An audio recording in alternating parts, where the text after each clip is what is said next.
Candidate কে আছেন? Come in. আমি আছি ম্যাম। আরে আরে, আপনার নাম কি? এখানে এন্ট্রি আছে। আমার নাম হইল গিয়া সুন্দরী আরে আক্তার কাজল। আচ্ছা, আপনি নেক্সট। হঠাৎ করে এসে ধপাস করে বসে পড়লেন কেন? আপনাকে কি কেমন বলছি প্লিজ বি সিটেড? না বলেন নাই। আপনার তো কোনো জেনারেল নলেজই নাই, আর আপনি এখানে চাকরির ইন্টারভিউ দিতে আসছেন। আমার বলেন। এই দাঁড়ান। দাঁড়াই দাঁড়াই কথা বলেন। আর এখানে যারা আছে একটা ফর্মালিটি আছে, একটা জেনারেল নলেজ আছে, আসলে ধপাস করে বসে পড়া যায় না। আমার জেনারেল নলেজ আছে। আচ্ছা বসেন বসেন বসেন। সাধারণ জ্ঞান কত শিখছি। প্রধানমন্ত্রীর নাম জানি, সব দেশের ফুলের নাম জানি, অনেকগুলো দেশের নাম জানি, সব কিছু জানি, সেতুর নাম জানি, আরো কত কি জানি। তো এগুলো কিভাবে শিখছেন? সাধারণ জ্ঞান বই থেকে। তো সব মনে আছে? হ্যাঁ মুখস্থ করছেন? হ্যাঁ। সব সাধারণ জ্ঞান মুখস্থ করে পারা যায় না। এই যে কোথাও গেলে, ইন্টারভিউ বোর্ডে গেলে, সেখানে যে স্যার ম্যাডামরা উপস্থিত থাকে, তাদের প্রতি ন্যূনতম একটা রেসপেক্ট দিতে হয়। এখানে একটা ফর্মালিটিস আছে, এসেই বসে পড়া যায় না ধপাত করে। এটা বাসের, ট্রেনের কোনো সিট না, আপনি যেখানে জায়গা পেলেন বসে গেলেন।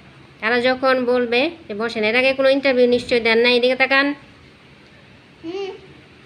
কি এর আগে কোনো ইন্টারভিউ দিয়েছেন? চাকরির ইন্টারভিউ দিছিলাম মনে হয়।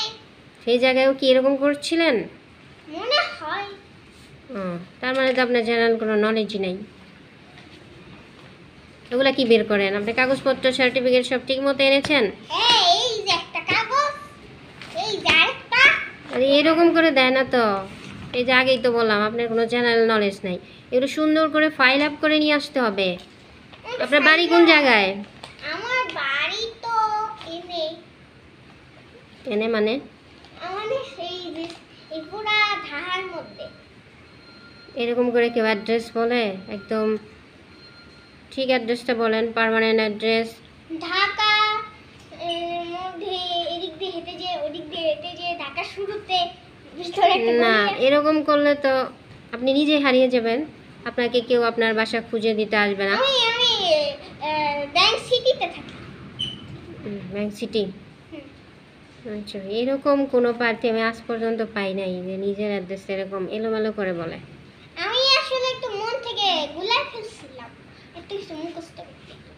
আপনাকে কে বলছে সব কিছু মুখস্থ করতে? নিজের একটা সৃজনশীলতা থাকবে তো। এখন আমি যদি এখন আপনাকে জিজ্ঞেস করি, আপনার জন্ম তারিখ, এটাও কি মুখস্থ করে আসতে পারবেন, নাকি অন্যদেরটা মুখস্থ করে বলে দিবেন? বলেন তো আপনার জন্ম তারিখ কত?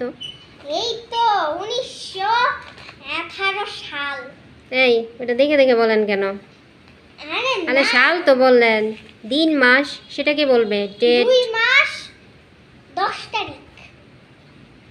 এই রে, ঠিক আছে ঠিক আছে, আপনার ইন্টারভিউ আমি আর নিতে পারতেছি না।